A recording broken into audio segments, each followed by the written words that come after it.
अगर जेल में रहते हुए इस्तीफा दिया होता या फिर जेल जाने से पहले इस्तीफा दिया होता तब ज्यादा फायदा रहता, या फिर जेल से बाहर आने के बाद जब कह रहे हैं 100 गुना ज्यादा ताकत के साथ लौटा हूं, जेल की मोटी मोटी दीवारें मुझे रोक नहीं पाई, अब इस्तीफे का ऐलान कर रहे हैं, 2 दिन में नया मुख्यमंत्री कौन होगा ये साफ भी हो जाएगा। अभी का फैसला ज्यादा पावरफुल और इंपैक्टफुल है या फिर पहले हो जाता तो ज्यादा फायदा होता?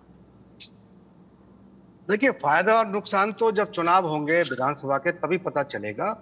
लेकिन ये बात तो साफ है कि अरविंद केजरीवाल ने नैतिकता को ताक पर रखकर जेल में रहते हुए भी इस्तीफा नहीं दिया। जनता क्या फैसला करेगी विधानसभा चुनाव बताएंगे, लेकिन लोकसभा चुनाव में जनता बता चुकी है। दिल्ली में लगातार 3 बार भारतीय जनता पार्टी को 7-7 सीटों पे जीत दिलवाकर, और खास तौर पे लोकसभा चुनाव से पहले भी उन्होंने कहा था कि मुझे वोट देंगे तो मेरे जेल के दरवाजे खुल जाएंगे। तो जनता ने तो जेल के दरवाजे नहीं खोले। अब केजरीवाल जो भी दावा करें, लेकिन जिस तरह से रणनीति बनाई जा रही है वो साफ है कि वो अपने ही घर के किसी आदमी को मुख्यमंत्री बनाने की तैयारी कर रहे हैं। जिस तरह से उनकी पत्नी सुनीता केजरीवाल का नाम उनके बाद लिस्ट में आता है, वो जाहिर करता है कि पार्टी में सुनीता केजरीवाल ही सब कुछ हो गई है। और जो दूसरे नेता हैं उनकी क्या स्थिति है, क्योंकि आम आदमी पार्टी में सिर्फ रणनीति बनाने की जो पूरी है वो सिर्फ केजरीवाल है, बाकी तो सिपाही की तरह पालन करते रहते हैं। और वो हैसियत पंजाब के मुख्यमंत्री भी नहीं पा सके। होना ये चाहिए था कि अगर पंजाब के मुख्यमंत्री को उनके जेल जाने के बाद में पार्टी की कमान दे देते कि भाई पार्टी चलाओ, लेकिन पार्टी की कमान किसको दी गई? हरियाणा में प्रचार की जिम्मेदारी किसको दी गई?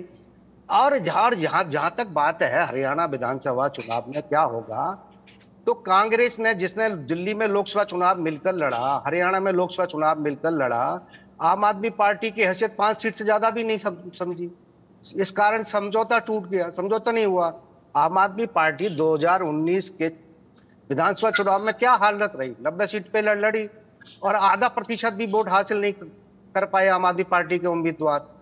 तो अब दावा जो भी करें अरविंद केजरीवाल, दिल्ली में अब जनता भी समझ गई है कि मुफ्त का बिजली पानी लेकर हम दिल्ली का विनाश ही कर रहे हैं।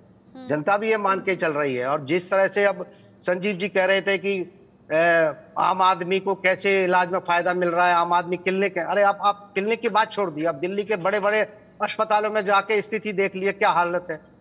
मरीजों को दवाई नहीं मिलती है, उनको उपचार की व्यवस्था नहीं है। दिल्ली के अस्पतालों में कोई सिक्योरिटी की व्यवस्था नहीं है।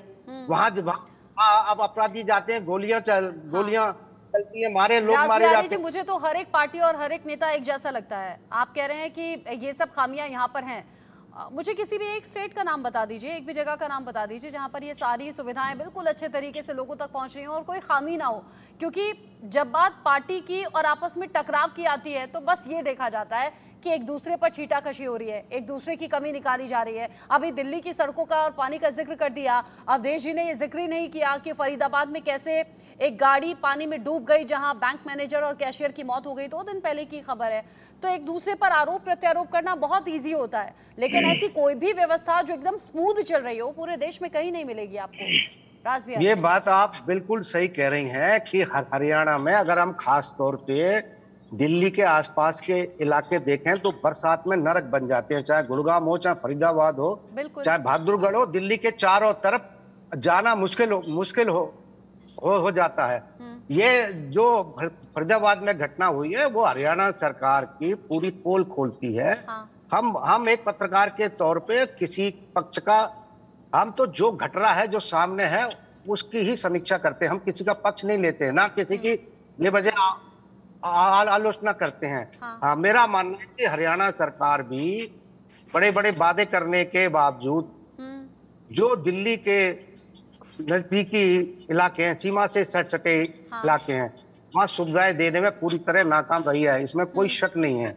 लेकिन अगर हम दिल्ली की बात करें कि दिल्ली में जिस तरह के दावे किए जा रहे हैं, संजीव जी भी कह रहे थे कि दिल्ली के स्कूलों में ये अचानक तो नहीं हुआ होगा, ये पहले की सरकारों ने किया होगा कि अचानक स्कूलों का रूप बदल गया, अचानक स्कूलों में भर्ती के लिए लोग, ऐसा नहीं है।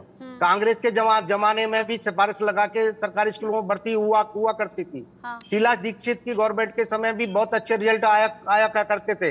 मुझे याद है, मैंने दिल्ली सरकार कई साल का कवर की है। जब दिल्ली के 10वीं या 12वीं के नतीजे आया करते थे तो बहुत सारे बच्चों को दिल्ली सचिवालय बुलाकर पत्रकारों से मिलवाया जाया करता था कि इनके 95% नंबर हैं, इनके 96% नंबर हैं। और उसमें बड़े गरीब घरों के बच्चे होते थे। कोई कंडक्टर का बच्चा है, कोई रिक्शा चालक का बच्चा है, कोई छोटे चाय दुकानदार का बच्चा है। ऐसा नहीं है कि स्कूलों की हालत आज बहुत अच्छी हो गई है। सिर्फ अरविंद केजरीवाल सरकार, पहले से ये काम चल रहा था, इसका फायदा अरविंद केजरीवाल ले रहे हैं, अच्छी बात है। लेकिन पूरा ये दम भरना कि दिल्ली स्वर्ग बन गया, दिल्ली की क्या हालत है। अगर आप फरीदाबाद की बात कर रहे हैं तो दिल्ली की क्या हालत है। चारों तरफ है और खामी हर पार्टी में है, खामी हर पार्टी में है। वादे हवाई साबित होते हैं हर पार्टी के और पिसती है सिर्फ आम जनता। लेकिन डॉक्टर अवधेश, ऐसा क्या किया जाए कि लोगों का विश्वास जीत लिया जाए, लोगों का मन जीत लिया जाए।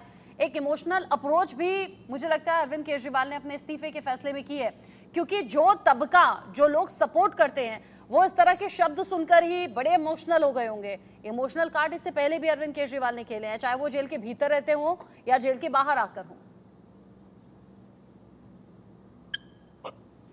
अवधेश जी,